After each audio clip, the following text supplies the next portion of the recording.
Hey everybody, Tom Murray here from Future Ready Schools, and I am so excited to have a conversation with George Philhower, Superintendent in Indiana, as he's going to share with us how to lay the foundation around joy, connection, growth, and success in community partnerships to be able to grow the world of work. Yeah, as you said, I'm George Philhower. I'm in my second year, finishing up my second year at Eastern Hancock. Prior to being at Eastern Hancock, I was at Western Wayne Schools for 13 years, and Western Wayne Schools is on the east side of Indiana. As you're leaving Indiana towards Ohio on 70, Wayne County is the last one you go through, um, and this is my second year at Eastern Hancock. And if you're going down 70 out of Indianapolis, you can actually see Eastern Hancock from Interstate 70. We are the last small rural school on that corridor into Indianapolis. So once you get past us, there's all the larger metropolitan schools, and we're the last small district before you get to the larger cities. We're 1,200 students. Essentially, we've got three buildings, but they're all connected, so we can see. I could walk out my office here and head down to see the high school, and then within 5 minutes, I can see 1,200 kids, K through 12, actually preschool through 12. So it's a pretty special place. We're doing some amazing things. We got a building full of amazing educators who come to school and love on kids every day.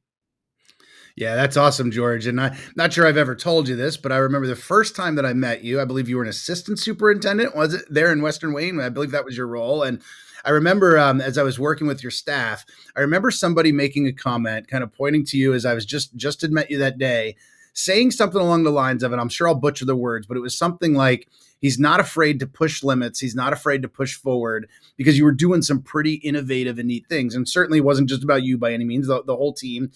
But one of the things I've known is getting to know you probably over the last decade or so is that you are doing incredible things, willing to think differently, willing to think about, the workforce, willing to think about some of the things we'll dive in here in just a moment. And so I have all the respect in the world for you. And it's an honor to have you here on the podcast. One of the pieces that I wanted to mention, when we think about our Future Ready podcast here, we also just look for very diverse lenses. So to have somebody, a superintendent, come on and say, all of our buildings are on one campus in one spot is going to contrast somebody we're going to have later on the podcast a number of weeks from now, who's one of the superintendents of one of the largest districts in the country. Our good friend Calvin Watts will be on in a number of episodes towards the end of the season. And so just hearing and contrasting some of that, maybe we can even get into some of the challenges that small rural districts will face related to some of those pieces.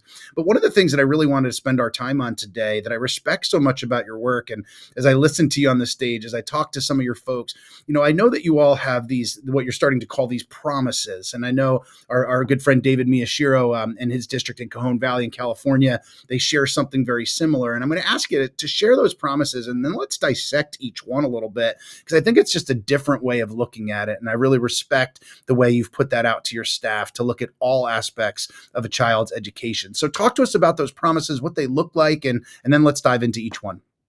Yeah. So as I said, this is my second year at Eastern Hancock, and over the summer, I spent the first year really trying to get to know the people, and we had lots of conversations about what are the things we're proud of that we already feel like we do really well. Historically, we're a district with 35% transfer students, so we are literally on the interstate, but you cannot get to our school from the interstate. But having said that, 35% of our families choose to drive out of district and come here, and we don't provide transportation, which means that our pickup lines at the end of the day are crazy. So we had to think about what is it that's causing people to want to come here, and let's try to put our finger on that so that we can continue to do it on purpose. And at the same time, we had lots of conversations about what kind of place do we want to be 10, 15, 20 years from now.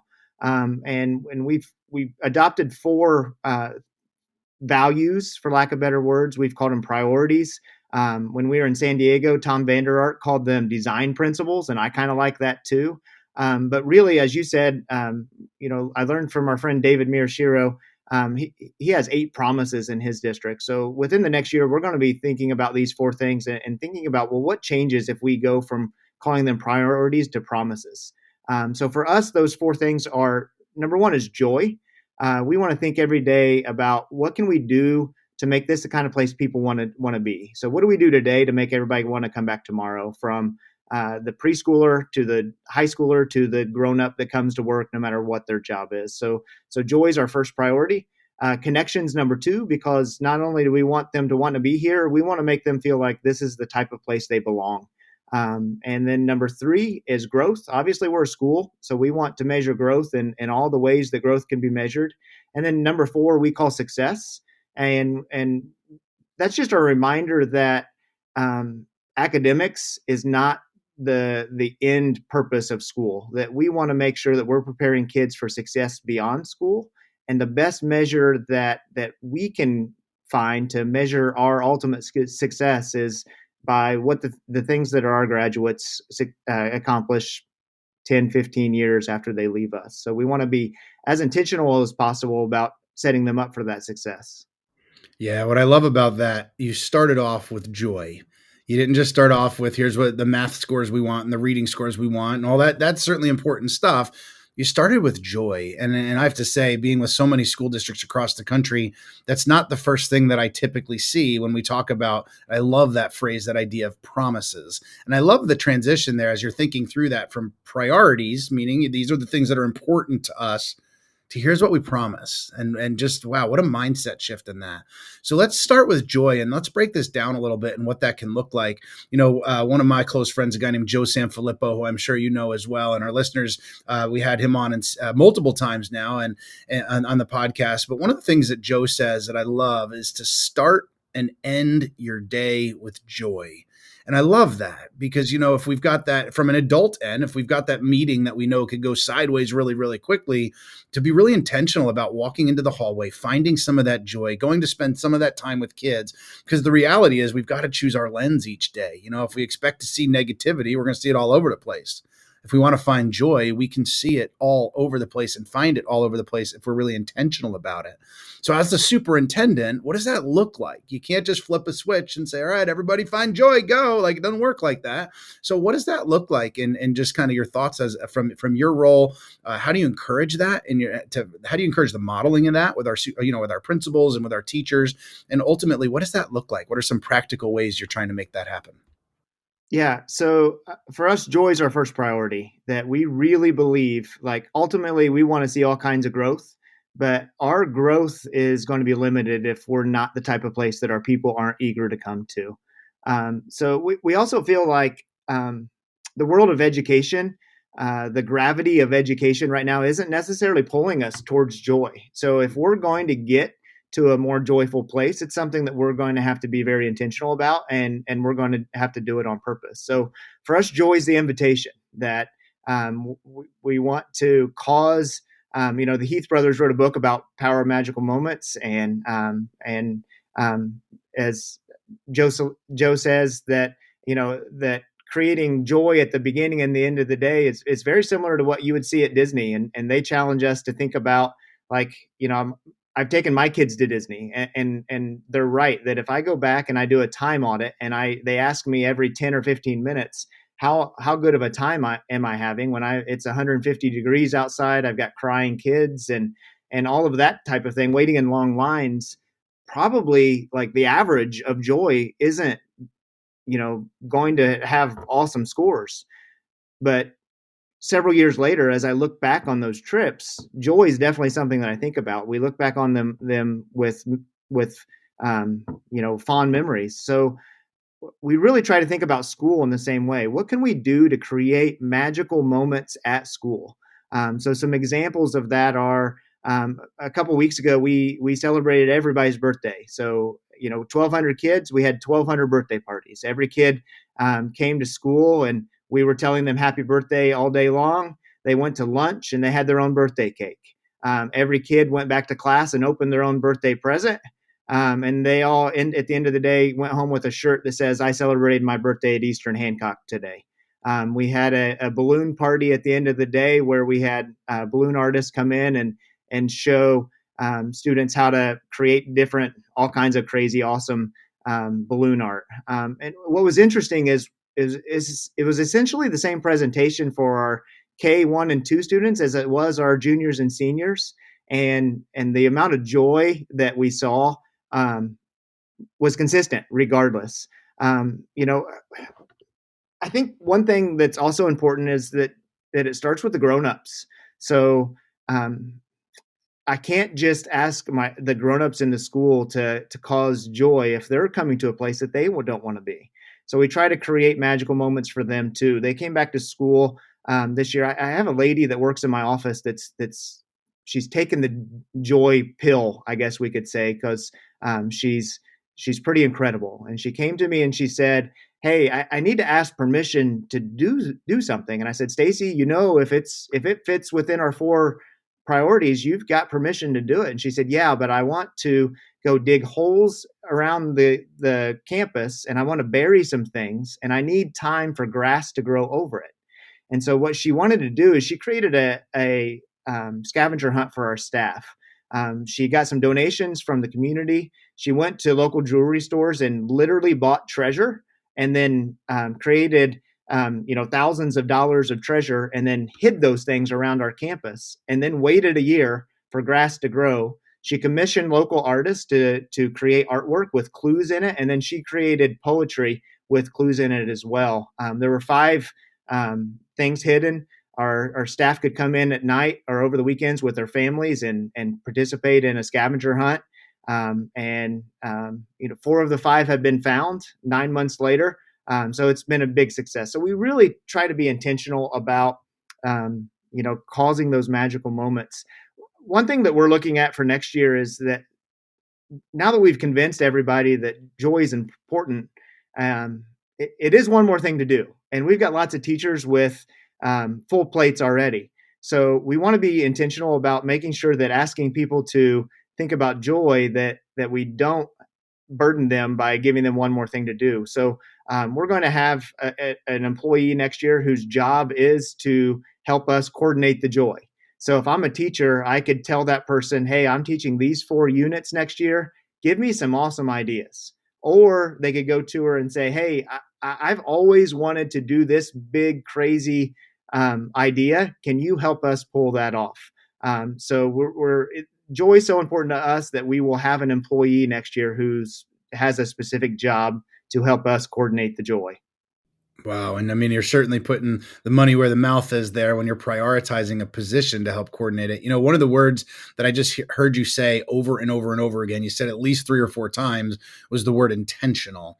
I love the Disney connection or Disney analogy. As a Disney fan myself as well, everything they do, every moment of the day is intentional. Things don't just happen at Disney World by chance. It's all well planned, it's all intentional. And I love how this notion of being intentional to bring joy is a priority. I mean, that's the first thing we're talking about. And again, loving that notion of a promise.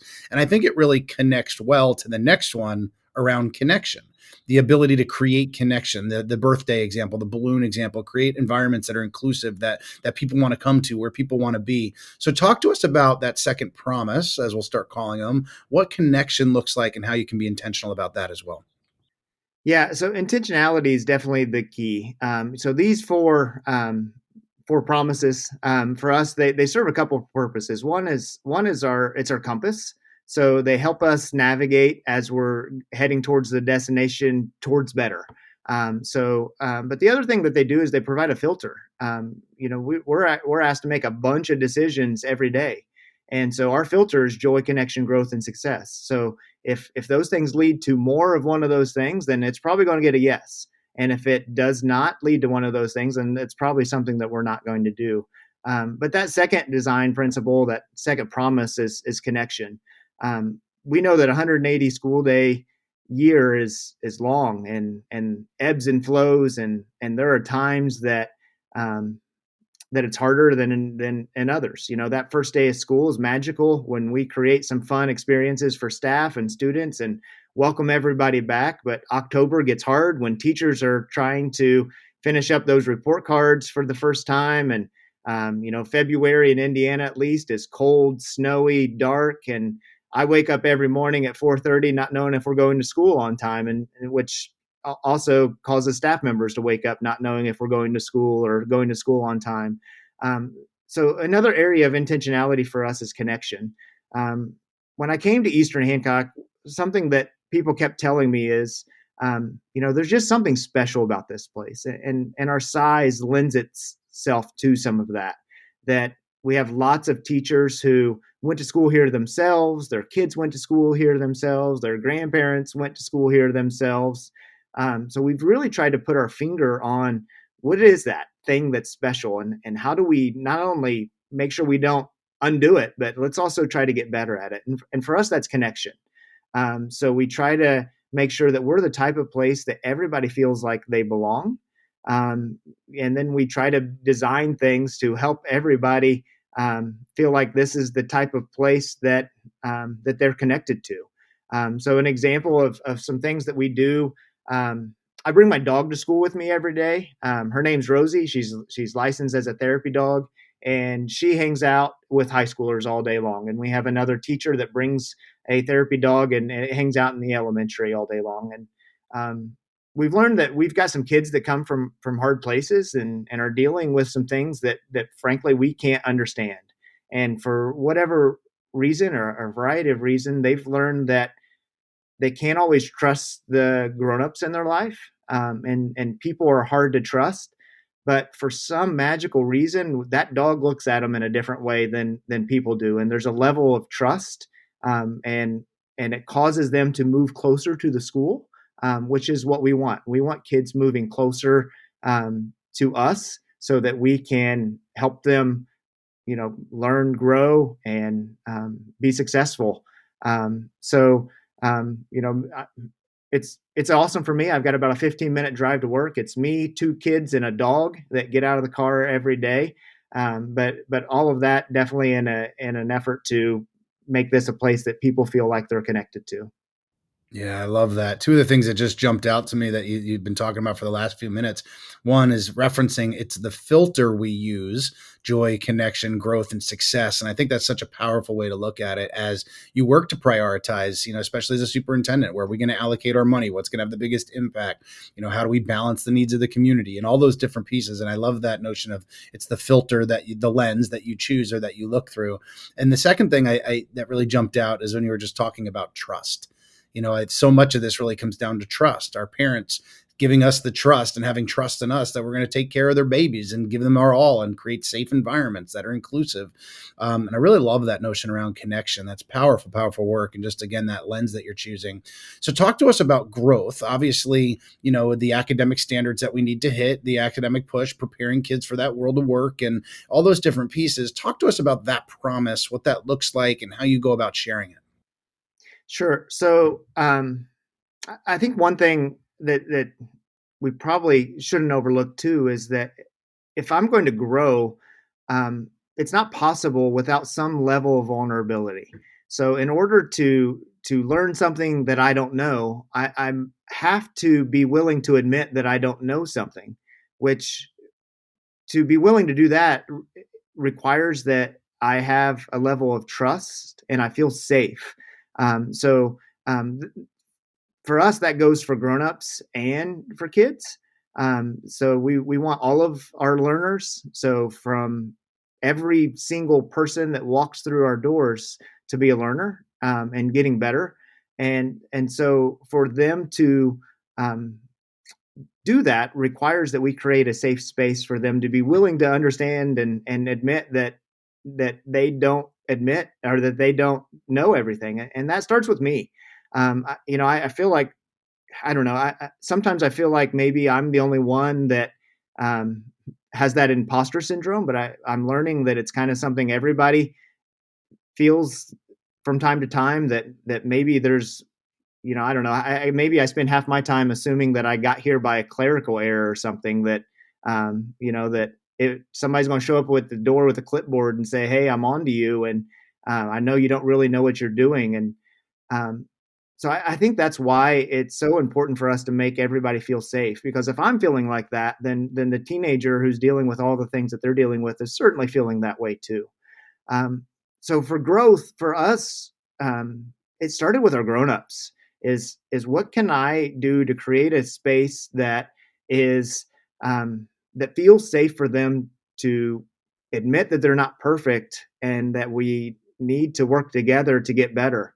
And as we looked at all the things we when we analyze our values and where we are within those four priorities, those four promises, we're always looking through them through the lens of what are the things that we're already doing that we want to keep doing and we want to double down on them and get better at.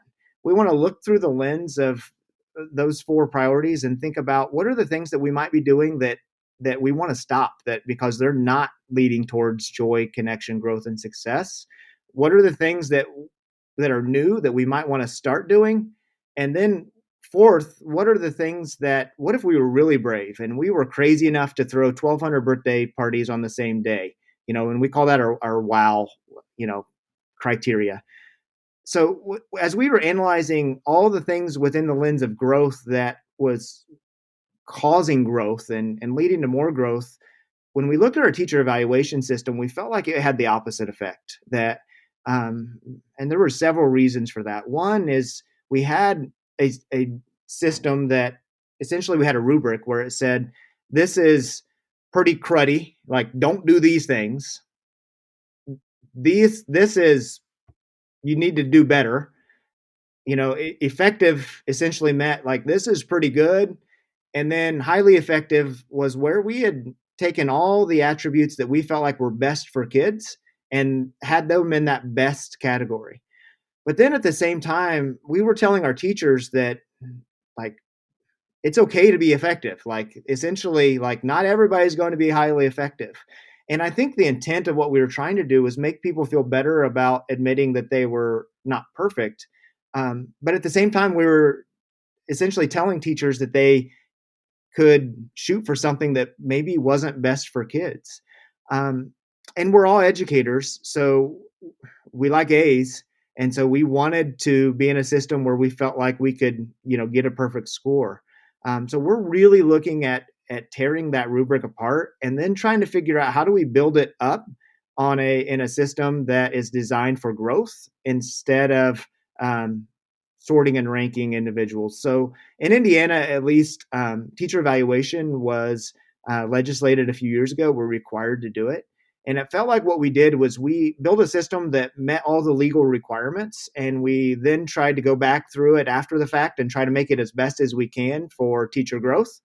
And we're trying to turn that on its head and figure out like what would be the ideal system for teacher growth. And then let's go back through and see if that meets the legal requirements and see if we need to make any tweaks. And we're going to have a new system we're rolling out next fall for teachers. And I'm really excited about what it's going to mean for our staff. And, we try to simplify things as much as possible to talk about exactly what is it that we want you doing. And so what we've said is that in the classroom, if I go watch in your classroom, really the only things I could see are two things. Like I could only see evidence of a positive classroom environment and student engagement. Everything else that I'm watching is a teaching strategy. And it felt like when we were going into classrooms, we were looking at those teacher actions and those outcomes of those teacher actions, and we were mixing them all up and almost like we were calling them the same thing. So we separated those things out. We said the only thing that we can really see when we go in your classroom is student engagement if we talk to the kids, and we can see evidence of a healthy classroom environment. So then we looked at, well, what are the basics of like how do we break it down in the simplest form so that we can simplify those teacher actions as much as possible. And we've broken those down into 5 categories that, for our teachers, the first is in your classroom environment, you have a nice balance of structure and nurture. And then for us, number 2 is that you're communicating specifically what kids are supposed to be learning and how they're going to be learning it. That teacher clarity is very high. Number 3, that we know our kids well enough that we can anticipate the variability in their learning readiness and their willingness to engage. For us, number 4 is designing those highly engaging lessons, which you could imagine integrate lots of joy into them. Then number 5 is just reflective and responsive teaching practices. So we try to simplify that as much as possible. Then that leads to some goal setting for our educators and some healthy conversations.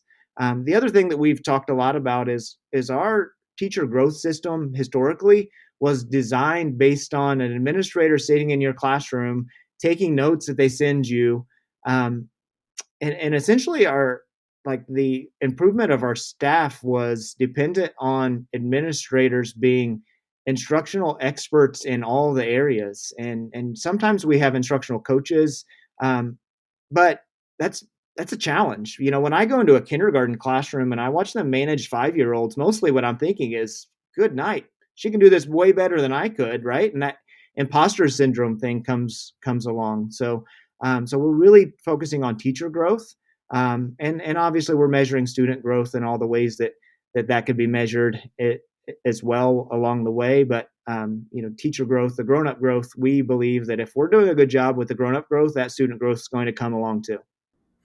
Yeah, I think your ability to model vulnerability in the work is one of the things that really just stuck out to me in sharing that, but also the ability to look at a system like teacher evaluation and say, how do we do this better? And getting the input from your people, I think, is just so key.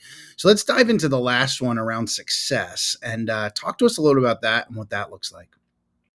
So I think we all know that like our highest purpose has little to do with test scores, GPAs, and all of those kind of things that I don't know if you're anything like me, you don't remember much about that in your high school experience. That our ultimate measure of success is what our kids do when they leave us.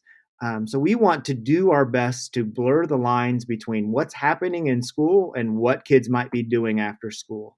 And we feel like if we can do that, it almost essentially we're going to be able to give kids real world experiences with training wheels, so that they have the support of us to help support them along the way, so that they're confident to pedal by themselves when they leave. So for us at the high school level, that looks like all kinds of partnerships with different employers and community partners.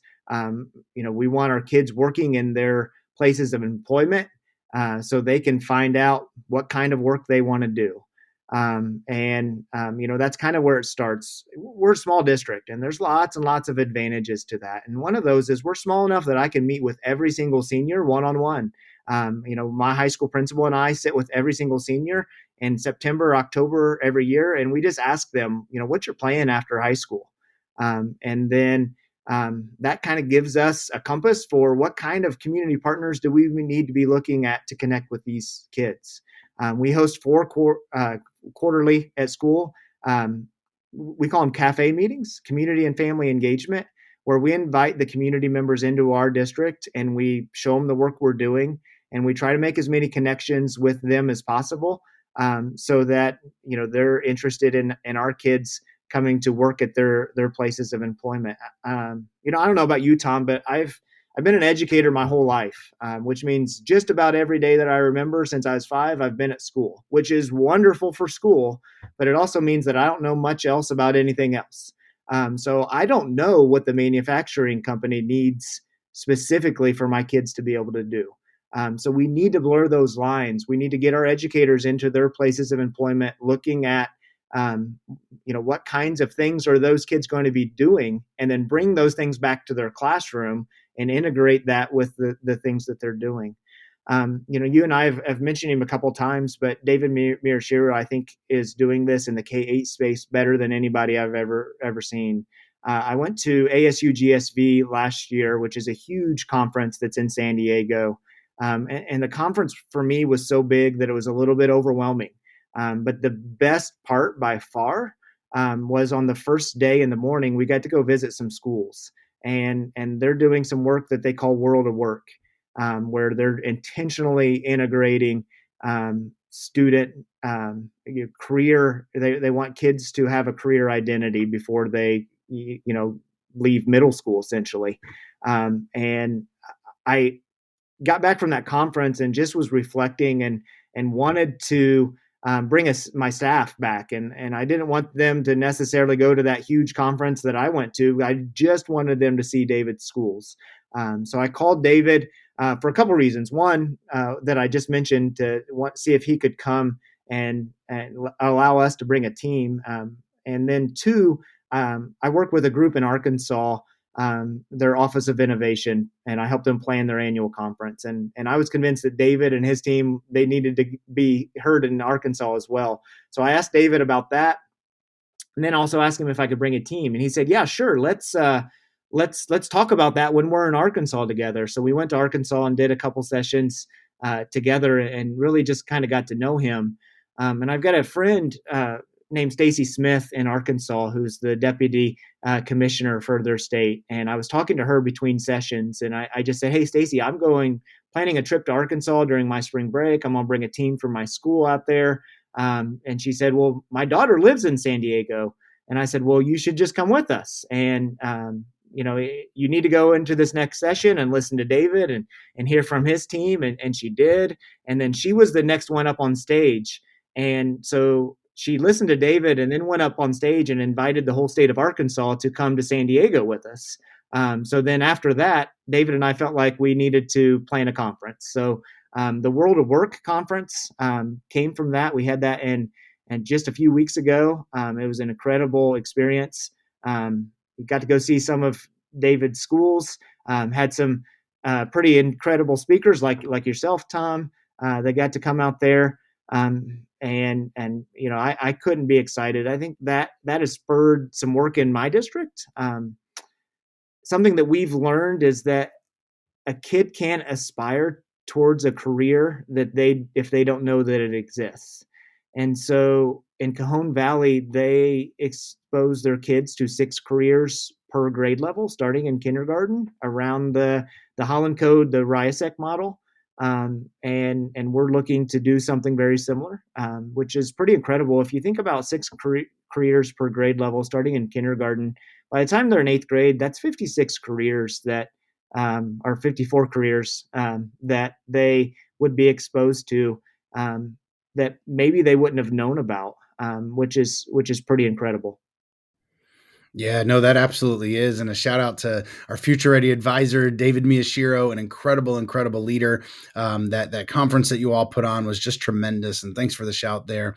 But, as we think about, here at Future Ready, some of these emerging practices we're talking about around career pathways, George, you've really outlined how do we lay the foundation around joy and connection and growth to then ultimately success. And I love that, asking each kid what it is that they want to do for their future. As you just mentioned, building those community partnerships. Who do we need to partner with? What's this going to look like?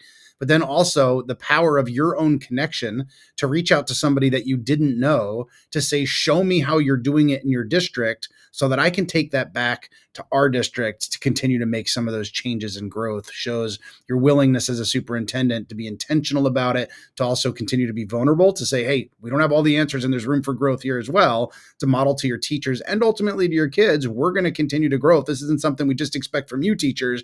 This is something we're going to do together to be able to do that. And that world of work, Ed Hidalgo, we will have on a podcast episode coming up here as well. You'll get to hear more about that. But I think you've really laid that foundation for the framework to be able to do some of that, even in a very small, very rural district. It's not saying, hey, we don't have the resources because we're small and rural. It's saying, let's figure out what our kids need. Who can we partner with to lay the foundation for those types of pathways, those types of opportunities for our kids to be able to learn? So incredibly powerful stuff.